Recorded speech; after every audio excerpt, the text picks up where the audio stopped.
everyone, I'm Dr. Ahmadai Shakur. 50 Cent is set to do a documentary about Diddy and all of these allegations against him. Let's get into it. According to page 6, 50, who's had a decades-long on and off feud with Diddy, is training his production house on doing this documentary on the embattled bad boy mogul. 50 Cent has announced that he will be executive producing the documentary on Diddy. Surviving Diddy, too much brother love can cost you. Diddy threatens to unalive 50 Cent after 50 announces documentary to expose Diddy. Hello everyone, I'm Dr. Ahmad Shakur. 50 Cent is set to do a documentary about Diddy and all of these allegations against him. Let's get into it. According to page 6 of 50, who's had a decades-long on and off feud with Diddy, is training his production house on doing this documentary on the embattled bad boy mogul. 50 Cent has announced that he will be executive producing the documentary on D's surviving Diddy, too much broad. Her love can cost you. You'll need to get on this drama real quick because the streets are now saying that Diddy has been threatening to unalive 50 Cent ever since 50 Cent announced that he was going to make a documentary about Diddy's crimes. If y'all thought that Cassie's lawsuit was bad, well, 50 Cent is promising to do a deeper dive and expose Diddy even more. Well, Diddy is not about to go through another messy scandal so soon, and he is desperate enough to take 50 out if that's what takes you. All Diddy is not here to play around, and 50 might want to play it safe because Diddy has allegedly been coming after his ops in the past couple of days. Kamara Lee Simmons' house catches on fire after calling out P. Do you what I'm saying? So I'm like, damn, nobody knows what happened or whatever like that. But it's in the news that her house had caught on fire. You know what I'm saying? Nobody know you know what I'm saying. But I believe she did speak on Diddy. Okay, so it looks like 50 Cent might want to watch his back for the next couple of weeks because word on the streets is that Diddy is now threatening to unalive 50 Cent after 50 revealed that he is making plans to create a documentary on Diddy's crimes, and he is going to be doing a very deep dive into Diddy's crimes, and he is going to be diving way deeper than the Cassie situation and exposing more things that we didn't know about. Now, if there is one person who has put his entire back into exposing Diddy over the years, it's Cent. He is always quick to jump into the situation whenever Diddy is getting dragged, and he never lets up. If you're wondering why 50 seems to dislike Diddy so much, it probably has to do with him holding a very big grudge against Diddy. You see, back in the late 90s, when 50 Cent first got into the industry, he wanted to be signed by Diddy to Bad Boy Records, but Diddy turned him down. 50 felt like Diddy had no legitimate reason to turn him down because he had released a couple of songs that did very well, including his mega hit How to Rob the Song did super well, and several labels were falling over themselves to sign him. But Diddy was not one of those people, and for some reason 50 really wanted to be signed to Bad Boy, and he wouldn't let it go. Now, in all fairness to Diddy, this had nothing to do with 50 as a person, and according to former Gunnet member Tony, it was because Diddy was nervous about signing an artist associated with guns and a gangster image following death of Biggie Smalls. And if there is one thing about 50 Cent in his early days, it was that he was big on his gangster image because that was kind of his brand. At the start, Tony Yaye went on to reveal that 50 Cent really wanted to sign with Bad Boy Records, and he was able to get a meeting with Diddy, but it was clear from the start that Diddy only took the meeting as a formality because he had no intentions to sign 50, and he wasn't even willing to keep an open mind. Tony, you said we had a meeting with Diddy. It was me and 50, and he took the meeting out of respect. He had deals all over the table. I wasn't saying he was going to take the deal. He might have not, but he didn't want to take the deal because of all the drama.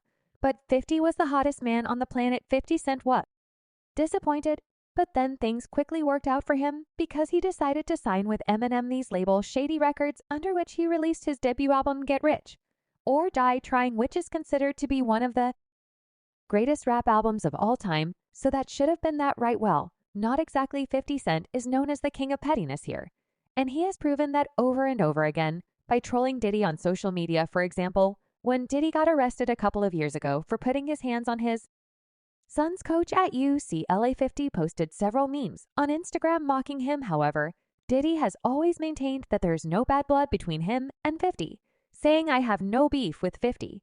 He loves me, you really tough. Hank, that's hate when you really break it down. You've been out here a long time.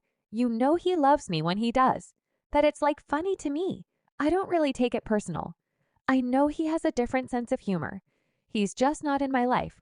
We don't have to never cross paths, and I will never say nothing negative about him, 'cause that's just not me. Sometimes people that feel like they don't like you, and they act like that.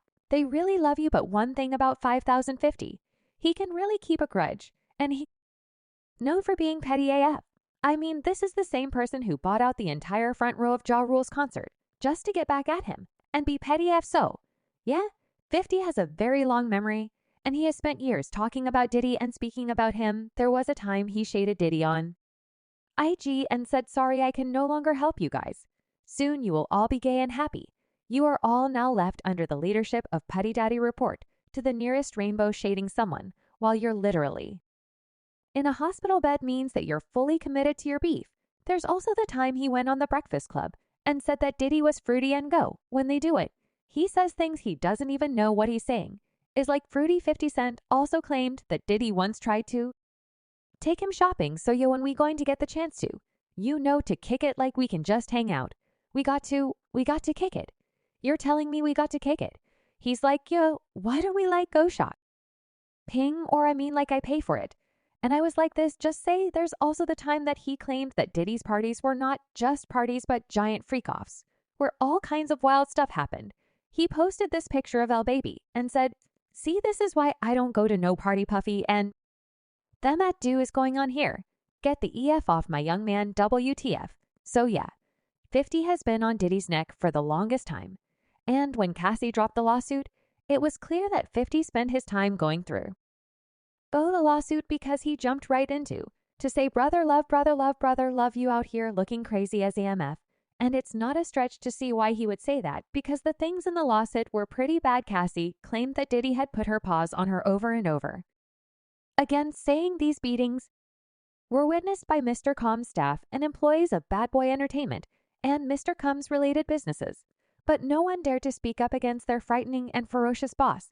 She also claimed that he would often leave her with bruises, and then he would go over and beyond to try to hide it. That court documents said over the next decade, multiple times each year, Mr. Combs would violently beat M. Ventura, leaving bruises on her body after every instance in which he beat M. Ventura. Mr. Combs used his money and power to orchestrate extensive efforts to hide the evidence of his abuse, including by hiding Miss Ventura in hotels for days at a time to let her bruises heal. He also isolated her from her friends. And if you're wondering why Cassie didn't go to the police, it's because she knew that they wouldn't be much help. The document said M. Ventura began to fully realize that Mr. Combs' tremendously loyal network not only knew about and witnessed his assault, but also that these witnesses were not willing to do anything meaningful to stop Mr. Combs' behavior. She recognized that she was powerless and that reporting Mr. Combs to the authorities would not alter Mr. Combs' status or influence, but would merely give Mr. Combs another excuse to hurt her. That's not all, because she also claimed that he tried to UNALIVE Suga Knight for no reason at all. She said, for example, on one occasion, when Mr. Combs and Miss Ventura were using drugs together in his home, one of his security staff barged in and announced that Suge Knight, a longtime rival of Mr. Combs, was spotted at Mel's Drive-In Diner in Los Angeles. Mr. Combs began to get dressed, retrieved multiple guns from a safe, and ran out of his home to where he believed Mr. Knight was dining. Not only that, but he also tried to take out Kid Psy because Psy had gotten involved with Cassie. The court documents said Mr. Combs told Miss Ventura that he was going to blow up Kid Q's car and that he wanted to ensure that Kid Q was home with his friend's wet. And it happened around that time Kid Psy's car exploded in his driveway. So as you can expect, 50 Cent was all over this, and he continued to troll even after the lawsuit was settled, saying paid that money real quick, should have done that before the shark saw the blood in the water. And here they come. In 5, 4, 3, 2, 1, every woman he put his hand on. But then things got worse when an old video of 50 Cent went viral where he was talking about how there was a bad video of Cassie going around that showed her in a very compromising situation with another man on the telephone. And after the M, you're right in, and the be like, matter of fact, they sent me the girl pictures, like pictures of this girl. Like, not that all saw worse, way worse. Were you kidding me? I like penetration pictures and nah. Come on. Man, come on fifths. So from what he said, the videos had to have been taken during the freak-offs that Diddy forced her to do. But it gets worse. According to 50 Cent, he called Diddy to let him know what was going on, and from Diddy's response, 50 could tell that Diddy was the one who had been sending the videos around. You know, I really kind of